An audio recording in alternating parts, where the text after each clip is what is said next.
ಹೇ ಶಾರದೆ ದಯ ಪಾಲಿಸು ಈ ಬಾಳನು ಬೆಳಕಾಗಿಸು.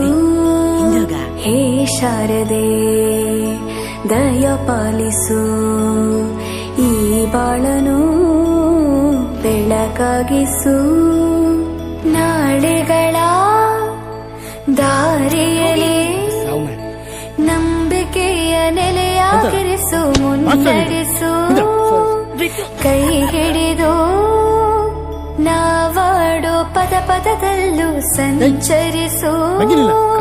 ಹೂವಲ್ಲಿ ಜೇನು ಗುಳಿ ಕಟ್ಟದೇನು, ನೀರಲ್ಲಿ ಮೀನು ಅಡಿ ಮುಟ್ಟದೇನು, ಆ ದೈವದಾಜ್ಞೆನೇ ಎಲ್ಲಾನು. ಹೇ ಶಾರದೆ ದಯ ಪಾಲಿಸು ಈ ಬಾಳನು ಬೆಳಕಾಗಿಸು. ಹೇ ಶಾರದೆ.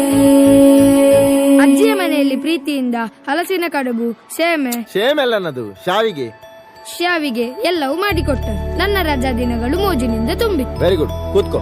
ಜಗದೀಶ, ನೀನೋದ? ಅವನಿಗೆ ಬಾಯಿ ಬರುದಿಲ್ಲ ಸರ್, ಮತ್ತೆ ಈಗ ಓದುದು. ಮಾತ್ ಬರೋದ್ರೆ ಅಂತ ಆಯ್ತಾ? ದಿನಕ್ಕಿಂತ ಬರಲಿಕ್ಕೆ ಬರ್ತದ ಅವನಿಗೆ. ನೀನ್ ಬರ್ತಿದ್ಯಾ? ನೀನ್ ಬರಲಿಲ್ಲ, ನೀನ್ ಅವನಿಗೆ ಮಕ್ಕರ್ ಮಾಡ್ತೀಯಲ್ಲ. ಅವೆಂತ ಬರ್ದೇನು, ಓದು. ರಜೆಯಲ್ಲಿ ನನ್ನ ಗೆಳೆಯರಾದ ಸತೀಶ, ಮಮ್ಮುಟ್ಟಿ ನೋಡನೆ ಬಹಳ ಚಂದದಲ್ಲಿ ದಿನಗಳನ್ನು ಕಳೆದೆನು.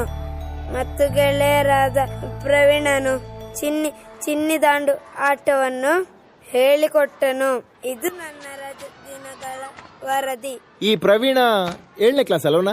ಹೌದು ಸರ್, 3 ವರ್ಷದಿಂದ. ಎಂತ ಅವಸ್ಥೆ ಮಾರೆ ನಮ್ದು. ಮೊದಲ ಕ್ಲಾಸೇ ಹೊರಗೆ ಹಾಕುದಂದ್ರೆ ಇವರಿಗೆ ಮನ್ಸತ್ತು ಉಂಟ. ಹೊರಗೆ ಹಾಕಿದ್ರೇನಾ? ಇಲ್ವಾ, ನಾವೇ ಗಾಳಿ ತೋರೋಣ ಅಂತ ಹೊರಗಡೆ ಬಂದಿದ್ದೀವಿ. ಹೋಗಲ್ಲ.